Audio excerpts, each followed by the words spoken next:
اعوذ باللہ من الشیطان الرجیم بسم اللہ الرحمن الرحیم ولا تجعلوا اللہ عرضة لأیمانکم ان تبروا وتتقوا وتصلحوا بین الناس واللہ سمیع علیم۔ ولا تجعلوا اللہ عرضة لأیمانکم، اور نہ بنو تم اللہ کے نام کو ڈھال اپنی قسموں کے لیے، ان تبروا وتتقوا وتصلحوا بین الناس، یہ کہ تم نیکی نہیں کرو گے، تقوی اختیار نہیں کرو گے، لوگوں کے درمیان صلح نہیں کرواؤ گے، واللہ سمیع علیم، اور اللہ سننے والے جاننے والے۔ ولا تجعلوا اللہ عرضة لأیمانکم ان تبروا وتتقوا وتصلحوا بین الناس واللہ سمیع علیم، یہ سورۃ بقرہ ہے اور اس کی آیت نمبر 224۔ اس آیت کریمہ میں اللہ رب العزت قسم اور اس کے احکامات کو کچھ ارشاد فرماتے ہیں۔ قسم کا کفارہ تو سورۃ مائدہ کے اندر بیان ہوا ہے، لیکن یہاں اللہ رب العزت نے ارشاد فرمایا کہ اپنے آپ کو نیکی سے روکنا، اور قسم اٹھا کے اپنے آپ کو نیکی سے روکنا، فرمایا اس سے اپنے آپ کو بچاؤ۔ ایک تو یہ ہے نا کہ میں نیکی نہ کروں، یہ بہت بڑی محرومی ہے۔ پھر یہ اس سے بڑی محرومی ہے کہ یہ قسم اٹھا دینا کہ میں نیکی نہیں کروں گا۔ اہل عرب کے ہاں معاملہ یہ تھا کہ وہ ہر بات پہ قسم اٹھاتے تھے۔ جب بھی بات شروع کرنی ہوتی تھی، واللہ تاللہ باللہ، وہ اللہ کی قسم سے بات شروع کرتے تھے۔ یہ قسم ایسی ہوتی تھی کہ یہاں ان کا تقیہ کلام بن چکا تھا۔ اس بات سے اللہ رب العزت نے روکا کہ ہر بات پہ اللہ کی قسم کیوں اٹھاتے ہو۔ ہاں کوئی ایسی جگہ آ جائے، ایسا معاملہ آ جائے، ایسی بات آ جائے کہ قسم کے بغیر گزارا نہ ہو، تو وہاں مجبوراً صرف اجازت ہے قسم اٹھانے کی، نہ تو یہ تقیہ کلام ہے اور نہ ہی بار بار قسم اٹھانا۔ اس بات سے اللہ رب العزت نے منع فرمایا۔ یہاں پہلے آپ سمجھ لیں گے کہ قسم کی 3 اقسام ہیں۔ کتنی ہیں جی؟ 3 قسمیں ہیں قسموں کی۔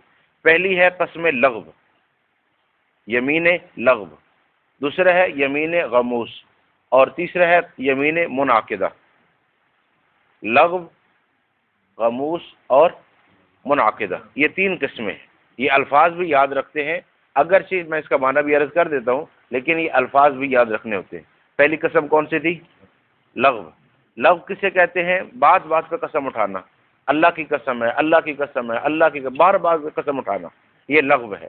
غیر ارادی طور پہ زبان سے قسم نکل رہی ہے، اسے کیا کہتے ہیں؟ لغو۔ دوسرا ہے کہ اپنے آپ کو سچا سمجھ کے قسم اٹھا دینا، یہ بھی لغو ہے۔ وہ سمجھ رہا تھا کہ میں سچ بول رہا ہوں، لیکن تھا وہ جھوٹ۔ مثال کے طور پہ کسی کو آتا دیکھا تھا، اب تھا کوئی اور، کہتا ہے کہ وہ زید آ رہا تھا، ٹھیک ہے، عبداللہ آ رہا تھا، حالانکہ وہ آ کوئی اور رہا تھا، اور اس کو اپنے یقین میں یہ ہے کہ میں صحیح قسم اٹھا رہا ہوں، یہ بھی لغو ہے۔ اس پر گناہ بھی نہیں ہے، کفارہ بھی نہیں ہے، لیکن پسند نہیں کیا گیا کہ اس کو بار بار انسان قسم اٹھاتا رہے، اس کو پسند نہیں کیا گیا۔ کیوں؟ جہاں اللہ رب العزت نے اچھے لوگوں کی اور بڑے لوگوں کی صفات بیان فرمائی، وہاں فرمایا والذین هم عن اللغو معرضون، وہ لغو سے اعراض کرتے ہیں، لغو کاموں میں نہیں پڑتے۔ اور رسول اللہ صلی اللہ علیہ وسلم نے فرمایا من حسن اسلام المرء ترکہ ما لا یعنی، اسلام کا حسن یہ ہے کہ آدمی لا یعنی کام چھوڑ دے۔ اور جیسے آپ کو عرض کیا تھا نا کہ حضرت علی رضی اللہ عنہ سے سوال ہوا کہ اسلام میں سب سے عقل مند انسان کون سا ہے؟ اسلام میں سب سے عقل مند انسان کون سا ہے؟ تو حضرت حسین رضی اللہ عنہ کی عمر اس وقت 9 سال ہے صرف، اور آپ اسی مجلس میں بیٹھے ہیں، تو انہوں نے اپنی آنکھوں سے اشارہ کر کے حضرت علی رضی اللہ عنہ سے کہا ابا جی میں جواب دوں؟ 9 سال عمر ہے، میں جواب دوں؟ فرمایا ہاں جواب دو۔ تو کہا جی اسلام میں عقل مند وہ انسان ہے جو اپنی زبان کو قابو میں رکھے، یہاں تک کہ جب تک کہ اللہ کا ذکر نہ کرنا، ٹھیک ہے۔ اسلام میں عقل مند کون ہے؟ جو اپنی زبان کو قابو میں رکھے۔ یہ ایسے کیوں چلتی رہے کہ جو بھی اس پر آئی جاتا رہے؟ آج تو معاملہ یہ ہوا نا کہ اور انسان جب بھی پھنستا ہے تو بولنے سے ہی پھنستا ہے، خاموش رہنے سے تو کبھی نہیں پھنسا۔ لیکن اس بولنے کو اس حد تک چلا دیا گیا ہے کہ جہاں جس کو جو سنانا ہے وہ بول کے ہی سنایا جاتا ہے۔ تو فرمایا یہ جو اللہ رب العزت کے پسندیدہ لوگ ہوتے ہیں وہ لغو سے اعراض کرتے ہیں۔ پہلا تو یہ کہہ کر کہ یہ ہے ہی لغو، اس سے اپنے آپ کو بچا لو، ٹھیک ہے۔ بات بات پہ قسم اٹھانا یا اپنے آپ کو سچا سمجھ کے قسم اٹھانا، فرمایا اس سے اپنے آپ کو بچا لو، یہ ہے یمین لغو۔ دوسری ہے غموس۔ غموس کہتے ہیں غوطہ لگانے کو۔ اب اس کے 2 معنی کیے علماء نے۔ پہلا معنی جہنم کی آگ میں غوطہ لگانا، اور دوسرا معنی یہ ہے کہ اللہ کی نافرمانی اور گناہ میں غوطہ لگانا۔ اس کا کیا مطلب ہوتا ہے کہ آپ ایک کام آپ نے نہیں کیا ہوا اور آپ جانتے ہیں، ارادتاً آپ جھوٹی قسم اٹھا رہے ہیں کہ میں نے وہ کام کیا ہے، ٹھیک ہے۔ اب اور ایک کام آپ نے نہیں کیا اور اس پر آپ قسم اٹھاتے ہیں کہ وہ کام میں نے کر لیا ہے، پہلے گزرے ہوئے کام کی قسم اٹھانا، ٹھیک ہے، گزشتہ کام کی، اس پر قسم اٹھانا، ارادتاً اٹھانا، یہ کبیرہ گناہ ہے۔ یہ کیا ہے؟ کبیرہ گناہ ہے یہ، اور اس کو اور شرک کو ایک جگہ پہ اکٹھا کیا گیا، اتنا بڑا گناہ، اگرچہ اس پر کفارہ نہیں ہے، اس قسم پر کفارہ نہیں ہے، لیکن یہ کیا ہے؟ کبیرہ گناہ۔ لیکن یہ ذہن میں رکھیں گے یہ آئندہ کسی کام کے لیے نہیں، پہلے جو ہو چکا ہے اس کے لیے۔ آپ کل کسی کام کے بارے میں کہہ رہے ہیں کہ وہ میں نے کیا تھا یا نہیں کیا تھا، اس پہ آپ قسم اٹھا رہے ہیں، تو یہ ایک کبیرہ گناہ ہے۔ اور تیسرا ہے منعقدہ۔ کیا لفظ ہے؟ منعقدہ۔ یہ آئندہ کام کے لیے کہ میں یہ کام نہیں کروں گا یا یہ کام میں کروں گا، اس پر آپ قسم اٹھاتے ہیں آئندہ کام کے لیے۔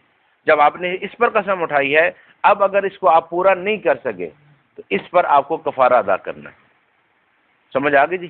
بات بات پہ قسم اٹھانا یا کسی بات پہ اپنے آپ کو سچا سمجھ کے قسم اٹھانا، اس میں گناہ بھی نہیں ہے، کفارہ بھی نہیں ہے۔ پہلے کسی کام کے کرنے یا نہ کرنے کی جھوٹی قسم اٹھانا اور ارادتاً جان بوجھ کے اٹھانا، یہ کیا ہے؟ کبیرہ گناہ ہے۔ یہ کیا ہے جی؟ کبیرہ گناہ ہے۔ اور آئندہ کسی کام کے کرنے یا نہ کرنے کی قسم اٹھانا، اس کے اوپر اگر آپ نے وہ کام پورا کر لیا تو تب تو کفارہ نہیں ہے، لیکن اگر پورا نہیں کر سکے اس پر آپ کو کفارہ ادا کرنا ہے۔ اور کفارہ کیا ہے؟ سب سے پہلے ایک غلام آزاد کرنا ہے۔ ایک غلام آزاد کرنا یہ قسم کا کفارہ ہے۔ جو آپ نے یہ قسم اٹھائی تھی کہ آئندہ میں یہ کام نہیں کروں گا، تو اس پر آپ نے کیا کرنا ہے جی؟ ایک غلام آزاد کرنا ہے۔ اگر غلام نہیں ہے، جو کہ آج ہے نہیں یہ معاملہ، تو 10 مساکین کو اتنا لباس لے کے دینا جس میں وہ نماز پڑھ سکتے ہوں، یعنی قمیض اور شلوار بن سکتی ہو۔ کتنے لوگوں کو؟ 10 لوگوں۔ اور اگر یہ بھی نہیں تو پھر 2 وقت 10 مساکین کو پیٹ بھر کے کھانا کھلانا، ٹھیک ہے۔ اور اگر یہ بھی نہیں کر سکتے تو ایک قسم کا کفارہ 3 روزے رکھنا۔ یہ اسی ترتیب سے ہے، پہلے غلام ہے، پھر لباس ہے، پھر کھانا ہے، پھر اس کے بعد روزے۔ ایسا نہیں کہ پہلے ہی جا کے روزے رکھ لیں، یہ نہیں ہے، اس ترتیب سے چلنا ہے۔ غلام والی بات نکل گئی، اب آپ 10 مساکین کو کپڑے لے کے دیں گے۔ یقین مانے ایک دفعہ لے کے دیں، دوبارہ قسم کبھی نہیں اٹھائیں گے۔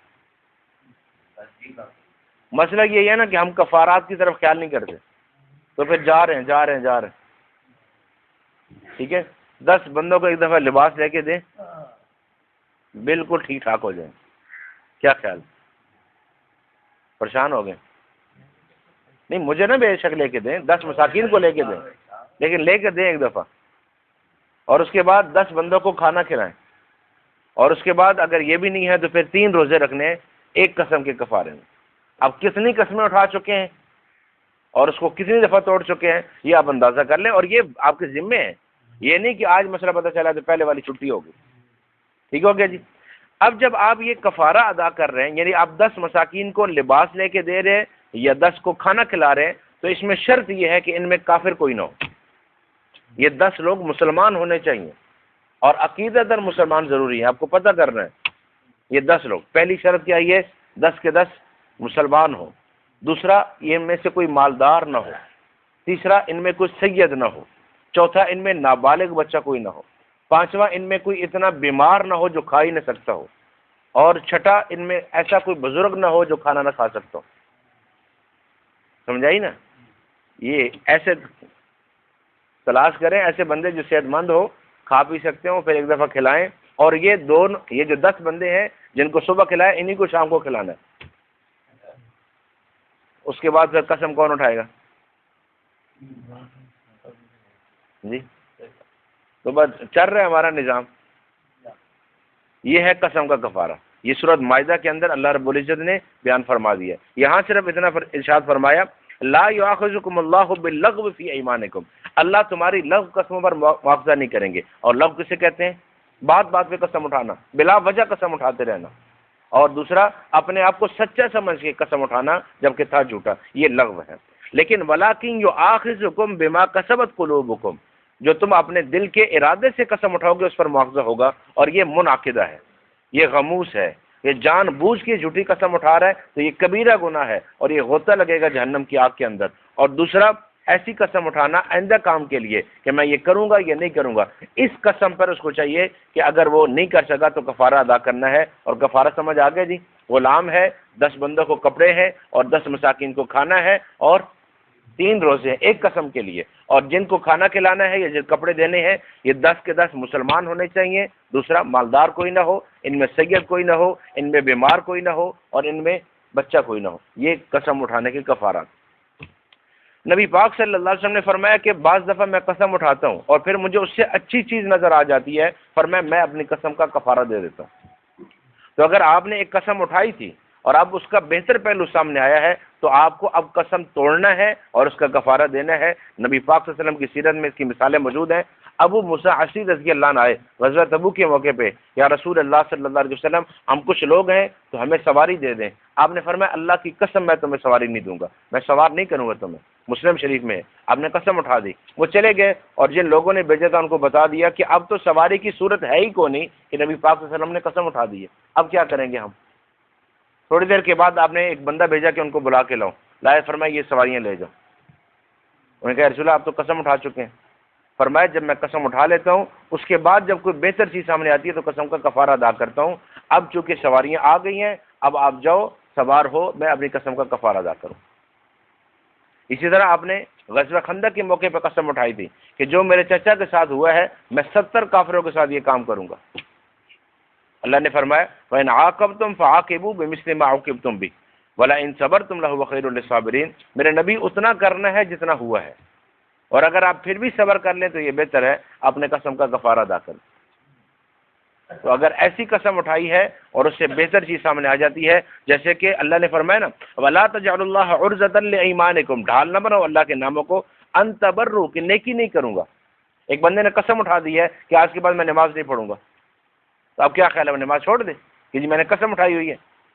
جی ایک بندہ قسم اٹھا دے کہ میں آج کے بعد اپنے والدین پر، بھائیوں پر، گھر والوں پر، بچوں پر خرچ نہیں کروں گا، پھر کیا خیال، اب چھوڑ دے ساری زندگی کہ میں نے قسم اٹھائی ہے۔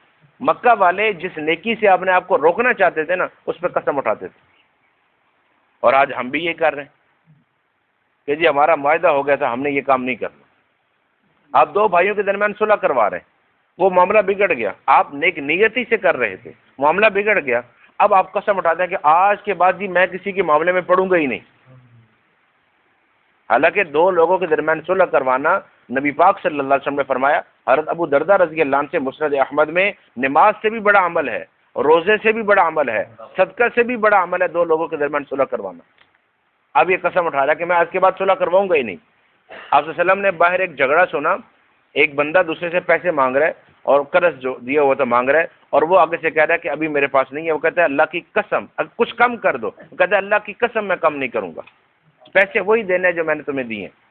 اب وہ پیسوں کا کہہ رہا ہے کہ اللہ کی قسم میں پیسے کم نہیں کروں گا۔ نبی پاک صلی اللہ علیہ وسلم باہر تشریف لائے، فرمایا ابھی تم میں سے کون قسم اٹھا رہا تھا کہ وہ نیکی نہیں کرے گا؟ اللہ پیسے کم کرنا قسم، فرمائے کون قسم اٹھا رہا تھا کہ وہ نیکی نہیں کرے گا؟ تو اب آپ نیکی کے کسی کام کے لیے قسم اٹھا رہے ہیں کہ میں یہ نہیں کروں گا، وہاں آپ کو کفارہ ادا کرنا ہے اور نیکی کا وہ کام کرنا ہے۔ حضرت ابو بکر رضی اللہ عنہ نے قسم اٹھائی تھی کہ حضرت مصطح رضی اللہ عنہ پہ خرچ نہیں کروں گا۔ جب سید عائشہ صدیقہ رضی اللہ عنہ کے حوالے سے بات ہوئی تو آپ چونکہ ان پہ خرچ کر رہے تھے، جب وہ بھی اس کام میں شامل ہوئے غلط فہمی سے تو فرمایا آج کے بعد میں خرچ نہیں کروں گا۔ اللہ نے فرمایا وَلَا يَأْتَلِ أُولِي الْفَضْلِ مِنْكُمْ وَالسَّعَةِ أَن يُؤْتُوا أُولِي الْقُرْبَى وَالْيَتَامَى وَالْمَسَاكِينَ وَالْمُهَاجِرِينَ فِي سَبِيلِ اللَّهِ، تم میں جو فضیلت والے ہیں، تم میں جو، یہ اللہ نے کس کو کہا ہے؟ جی ابو بکر رضی اللہ عنہ کو۔ صحابہ سارے ہی فضیلت والے ہیں، لیکن جنہیں اللہ نے فضیلت والا کہا ہے وہ ابو بکر رضی اللہ عنہ۔ سارے کے سارے صحابہ ہیں لیکن جنہیں صحابی اللہ نے کہا ہے وہ ابو بکر رضی اللہ عنہ۔ اب جو ابو بکر رضی اللہ عنہ کی صحابیت کا انکار کرے یا آپ کی افضلیت اور فضیلت کا انکار کرے کہاں جائے گا؟ جب اللہ نے یہ آیت کریمہ اتاری تو ابو بکر رضی اللہ عنہ نے قسم بھی توڑ دی، کفارہ بھی ادا کر دیا، اور جتنا اسے دے رہے تھے اس سے دوگنا دینا شروع کیا۔ اب اللہ نے فرمایا کہ تم میں جو فضیلت والے ہیں وہ ایسی قسم نہ اٹھائیں، ٹھیک ہے جی۔ وَلَا تَجْعَلُوا اللَّهَ عُرْضَةً لِّأَيْمَانِكُمْ، فرمایا اپنی قسموں کو اب اللہ کے نام کو اپنی قسموں کے لیے ڈھال نہ بناؤ، أَن تَبَرُّوا وَتَتَّقُوا وَتُصْلِحُوا بَيْنَ النَّاسِ۔ عجیب بات لکھی ہے مفسرین نے، میری طرف دیکھیے گا، کہ جو 3 لفظ ہے نا، بر، تقوی اور اصلاح، یہ 3 لفظوں میں اللہ نے ساری نیکیوں کو جمع کر دیا۔ کیسے؟ اور یہ اللہ رب العزت کا کلام ہے، بر کہتے ہیں اس نیکی کو جس کا تعلق حقوق العباد سے ہے۔ تو اللہ نے سارے حقوق العباد داخل کر دیے کہ تم یہ نہ کہو کہ میں بندوں کا حق ادا نہیں کروں گا۔ اور وتتقوا، اس کا تعلق ان تمام نیکیوں سے جن کا تعلق حقوق اللہ سے ہے۔ حقوق العباد بھی آ گئے اور حقوق اللہ بھی آ گئے۔ وتصلحوا بین الناس، اس کا تعلق معاشرت سے ہے۔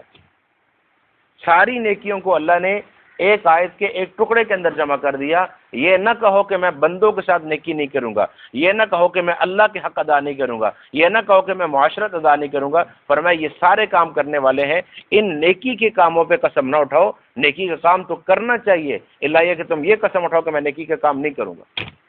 واللہ سمیع علیم، اللہ سننے والے بھی ہیں اور جاننے والے بھی ہیں۔ اور لا یؤاخذکم اللہ باللغو فی ایمانکم، تمہاری لغو قسموں پر اللہ مؤاخذہ نہیں کریں گے، یعنی گناہ بھی نہیں ہوگا، پکڑ بھی نہیں ہوگی، سزا بھی نہیں ہے۔ لیکن ولکن یؤاخذکم بما کسبت قلوبکم، جو تم نے دل کے ارادے سے قسم اٹھائی ہے اس پر مؤاخذہ ہوگا۔ اور عرض کر دیا یمین غموس، پہلے کسی کام کی جھوٹی قسم اٹھانا جان بوجھ کر، یہ کبیرہ گناہ ہے، یہ غوطہ لگانا ہے آگ کے اندر یا نافرمانی کے اندر۔ اور یمین منعقدہ، آئندہ کسی کام کے کرنے یا نہ کرنے کی قسم اٹھانا پھر اس پر کفارہ ادا نہ کرنا، یہ بھی گناہ ہے۔ واللہ غفور حلیم، اللہ معاف کرنے والے بھی ہیں کہ اگر تم قسم کا کفارہ ادا کر دو اللہ معاف کر دیں گے، اور اللہ بردبار بھی ہیں کہ اللہ جلدی پکڑ نہیں کرتے۔ اگر اللہ تعالیٰ لوگوں کے اعمال پر پکڑ شروع کریں، وَلَوْ يَأْخُذُ اللَّهُ النَّاسَ بِظُلْمِهِمْ مَا تَرَكَ عَلَيْهَا مِن دَابَّةٍ، ایک جانور تمہیں نظر نہ آئی یہاں پہ۔ اگر اللہ تعالیٰ لوگوں کے گناہوں پر مواخذہ شروع کر، لیکن یہ اس کا حلم ہے کہ اللہ رب العزت معاف کرتے ہیں، معاف کرتے ہیں، مہلت دیتے ہیں۔ کبھی میرا بندہ آ جائے، صلح کر لے مجھ سے، معافی مانگ لے، میرے سامنے آ جائے، اقرار کر لے اپنی بات، سمجھ آ گئی جی؟ یہ قسم کے احکامات اور قسم کی اقسام اور کن کن قسموں پر کفارہ ہے اور کس پر مواخذہ ہے، اللہ تعالیٰ سمجھنے کی توفیق۔